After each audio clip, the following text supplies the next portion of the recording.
안녕 친구들. 오늘은 우리 아기 꾸꾸를 재우기 위해서 키다리 아저씨 책을 읽어볼 거예요. 아기 꾸꾸가 잠을 과연 조용하게 잠들지 모르겠지만 일단 책을 읽어볼게요. 벌써 시끄럽네요. 우리 다른 친구들을 위해서 우리 연우가 조용히 들어줄 수 있겠어요? 네! 응. 잘 누워보세요. 자, 누워보세요. 키다리 아저씨 책은 이렇게 표지가 잘 되어 있어요.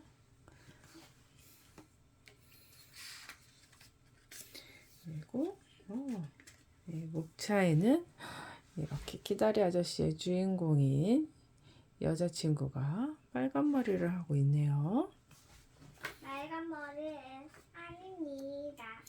제르사 에벗이라는 주인공인가 봐요. 괜히 방송했다. 첫 번째, 우울한 수요일. 오랜 수요일. 매월 첫째 수요일, 끔찍하기 이를 데 없는 날이다. 조마조마한 마음으로 기다리다 꿋꿋이 견뎌내고는 얼른 잊어버려야 하는 그런 날 말이다. 마룻바닥에는 얼룩 한 점이 없어야 하고 의자도 티끌 하나 없어야 하며 침대도 주름 하나 있으면 안 된다. 잠시도 가만히 있지 못하는 97명의 어린 고아들은 몸을 깨끗이 씻고 빗질하고 새로 풀 먹인 기염 옷, 줄무늬나 바둑판 무늬를 넣어 짠 면으로 만든 옷. 단추를 꼭꼭 채워 입어야 한다.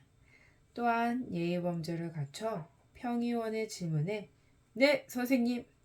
이나 아니요, 선생님! 이라고 대답해야만 한다. 그야말로 괴로운 날이었다.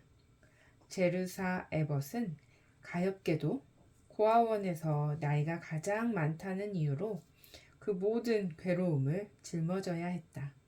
그리고 오늘 이 특별한 수요일도 여느 때처럼 그럭저럭 끝나가고 있었다. 제르사는 고아원 손님들을 위해 샌드위치를 만들던 부엌을 벗어나 늘 하던 일을 마치기 위해 위층으로 올라갔다. 제르사는 F실 담당이었는데 4살에서 7살까지의 어린 원생 11명이 지내는 그 방에는 작은 침대 11개가 일렬로 늘어서 있었다. 제르사는 아이들을 모아 구겨진 옷을 바로 펴주고 코를 닦아준 다음 얌전히 줄을 세워 빵과 우유와 자두 푸딩이 차려진 짧고도 행복한 식사가 기다리는 식당으로 데려갔다. 그러고는 창가 의자에 주저앉아 지끈거리는 관자놀이를 차가운 유리창에 댔다. 제르사는 이날 새벽 5시부터 사람들의 심부름을 도맡아 하느라 자리에 한 번도 앉지 못하고 신경질적인 원장에게 혼나가며 허둥거려야 했다. 리펫 원장은 평의원들과 여자 손님들 앞에서는 차분하고 점잖게 행동했다. 하지만 그건 평소 모습과는 거리가 멀었다. 제르사는 고아원을 경계짓는 높은 철제 울타리 너머로 넓게 펼쳐진 얼어붙은 잔디밭과 그 위로 굽이치는 산마루와 벌거벗은 나무들 한가운데 솟아있는 마을의 뾰족탑들을 물끄러미 바라보았다. 제르사가 보기엔 오늘 하루도 꽤 성공적으로 끝난 듯 했다. 병원들과 시찰단은 고아원을 둘러보고 보고서를 읽고 차를 마신 후 따뜻한 난로가 있는 행복한 가정으로 서둘러 떠나는 중이었다. 그리고 앞으로 한 달 동안은 이런 성가시고 사소한 책임은 잊고 지낼 터였다. 제루사는 몸을 기울여 호기심과 부러움이 섞인 눈으로 고아원 정문을 빠져나가는 마차와 자동차 행렬을 지켜보았다.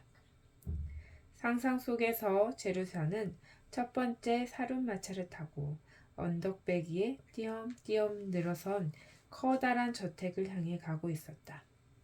모피 코트와 깃털 장식이 달린 벨벳 모자 차림으로 의자에 등을 기댄 채 와브에게 무심한 어조로 집으로 라고 읊조리는 자신의 모습을 그려보았다. 쉿! 하지만 저택 입구에 들어서자 상상의 세계는 흐릿해져 버렸다. 제루사는 상상력이 풍부해서 리페 원장으로부터 까딱하면 상상력 때문에 낭패를 볼지도 모른다는 주의를 들을 정도였지만 그 대단한 상상력으로도 저택 현관안 풍경은 도무지 그릴 수가 없었다.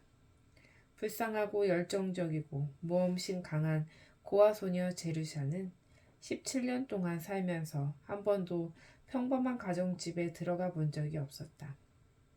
그래서 고아들과는 전혀 무관한 삶을 사는 사람들의 일상을 상상해낼 수가 없었다. 제루사의 벗! 원장실로 가봐! 제루살렘!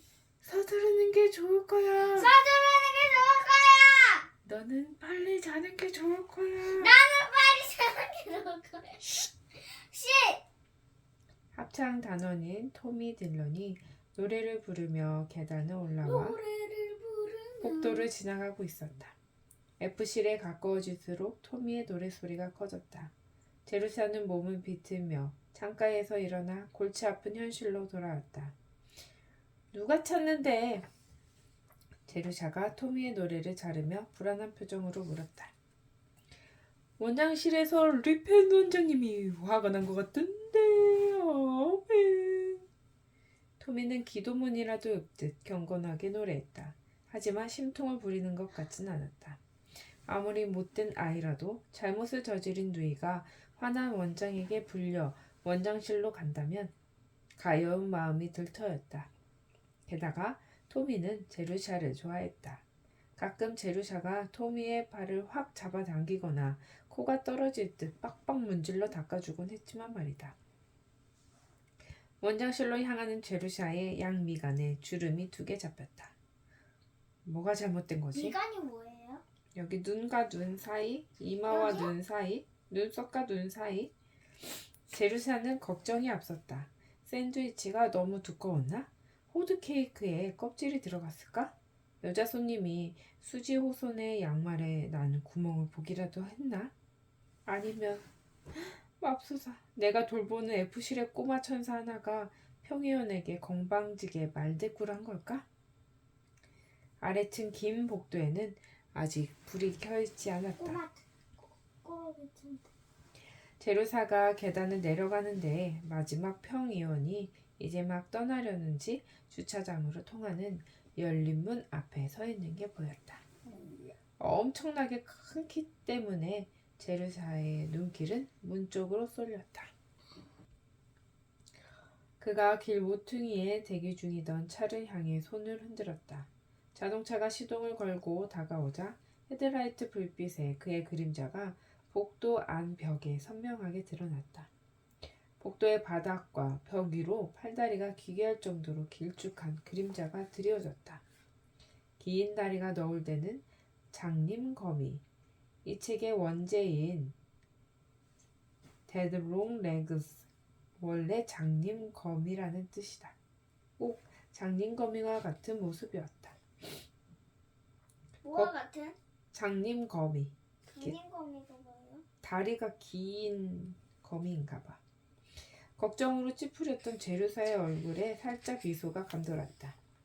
제루사는 워낙 천성이 밝아서 언제 어디서나 웃음거리를 찾아내곤 했다. 평의원이라는 위압적인 존재로부터 재미있는 면을 발견할 수 있다면 그건 뜻밖의 수확이라고 할 만했다. 이 작은 사건으로 한결 기분이 좋아진 제루샤는 웃는 얼굴로 원장실 문을 열고 들어갔다. 그런데 놀랍게도 리펫 원장 역시 살가운 표정으로 제루샤를 맞이하고 있는 게 아닌가? 원장은 방문객 앞에 있을 때처럼 가식적으로 살감 표정 뭐예요? 친절한 표정? 가식적으로 상냥한 표정을 짓고 있었다. 제루사 앉거라 할 말이 있다. 가식적으로? 바짝 긴장한 제루샤는 의자에 앉아 숨도 제대로 쉬지 못한 채 리펫 원장의 다음 말을 기다렸다. 창밖으로 자동차 불빛이 지나갔다. 리펫 원장이 힐끗 눈길을 던졌다. 방금 떠난 신사분을 봤니? 뒷모습만 봤어요. 평의원들 중에서도 가장 부유한 축에 드는 분인데 그동안 우리 고아원에 많은 돈을 기부해 오셨단다. 하지만 그분 성함은 말해줄 수가 없어. 이름을 밝히지 말아달라고 특별히 부탁하셨거든. 이름을 밝히지 말아달라고 특별히 부탁하고 가셨거든. 제루샤의 눈이 커졌다. 평의원들의 기이한 행동에 대해 원장과 이야기를 하게 되다니 여간 어색하지 않았다. 그 신사분은 우리 고아원의 남자애들에게 관심이 많단다. 찰슨 배튼, 해리 프레저 알지? 그 애들이 대학에 보내주신 것도 그 평의원이셨어. 둘 다 열심히 공부해서 그분의 자비로운 은혜에 보답하고 있지. 그분은 다른 보답은 바라지 않는단다. 지금까지는 남자아이들에게만 자선을 베풀어왔지. 내가 여자아이들에게도 관심을 가져달라고 부탁을 해봤지만 아무리 가능성이 있는 여자아이라도 소용이 없었단다. 내 생각에는 여자아이들을 좋아하지 않는 것 같아. 그러네요, 원장님. 이쯤에서 뭔가 반응을 보여야 할 것 같다는 생각에 제루샤가 마지못해 맞장구를 쳤다. 오늘 정기회의에서 너의 장래 문제에 거론되었단다. 리페 원장은 잠시 말을 멈추고 제루샤를 바라보았다. 그러고는 또렷한 목소리로 말을 이었다. 너도 알다시피 16살이 넘으면 고아원을 나가는 게 일반적이지만 너는 예외였어. 너는 고아원 학교를 14살에 마쳤고 성적도 아주 좋았지. 행동도 나무랄 데 없었어. 물론 항상 그랬다는 건 아니야. 어쨌든 그래서 널 마을 고등학교에 보내기로 결정했었던 거지. 이제 고등학교도 마쳤으니 당연히 고아원에선 널 더 이상 맡을 책임이 없어.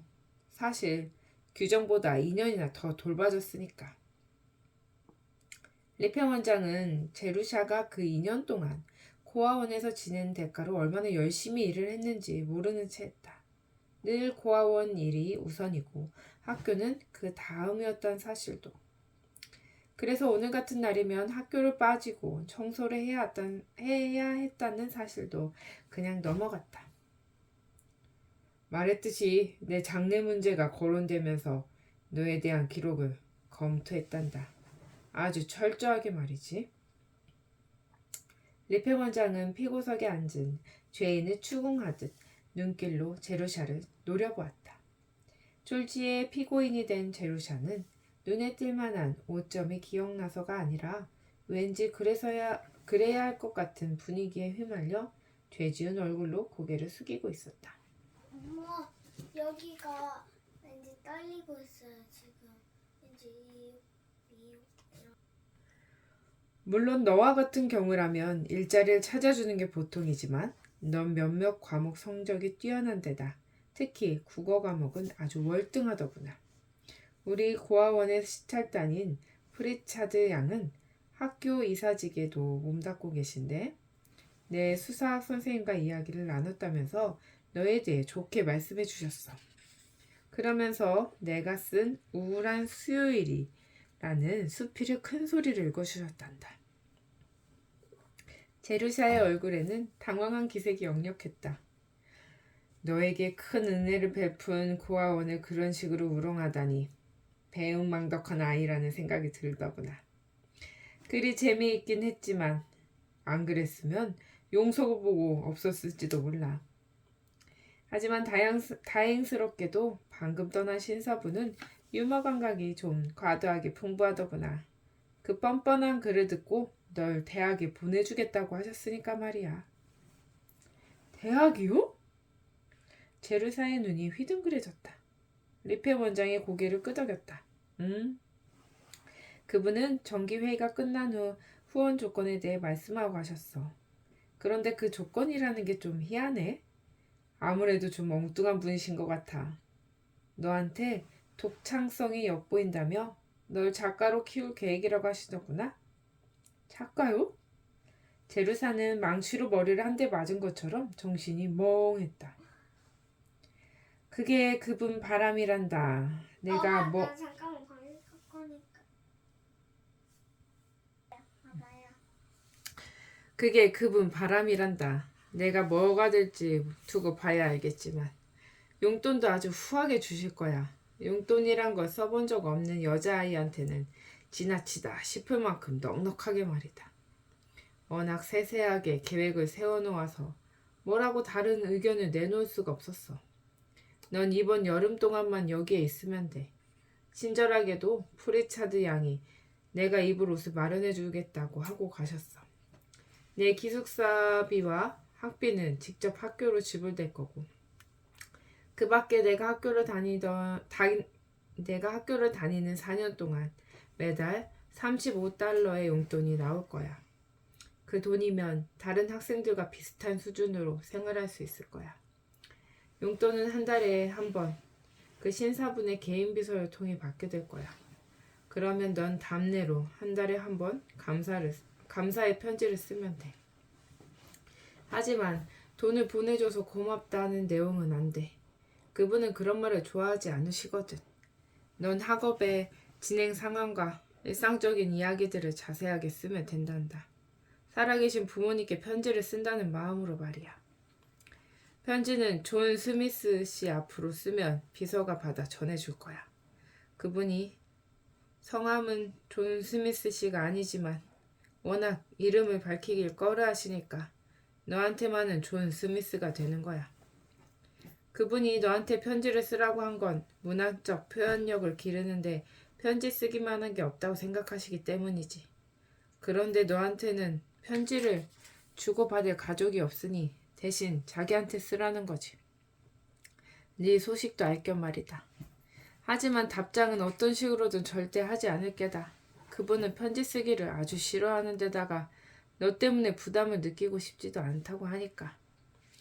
그렇지 않으리라 믿지만 퇴학을 당한다던가 뭐 그런 경우처럼 만에 하나 꼭 답이 필요한 일이 생기면 그분의 비서인 그릭스 씨에게 연락을 하면 돼. 매달 편지 쓰기는 내가 반드시 지켜야 할 의무야. 스미스 씨가 바라는 유일한 보답이니까. 청구서 지불하듯 빠뜨리지 말고 보내야 한다. 편지에는 항상 존경하는 마음과 학업 성과를 잘 드러내도록 해라. 존 그리어 고아원에 많은 후원금을 지원해주고 있는 평희원에게 보내는 편지라는 사실을 잊지 말도록.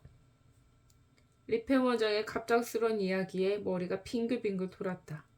제루사는 원장의 지루한 잔소리에서 벗어나 혼자 생각할 시간을 가지고 싶었다.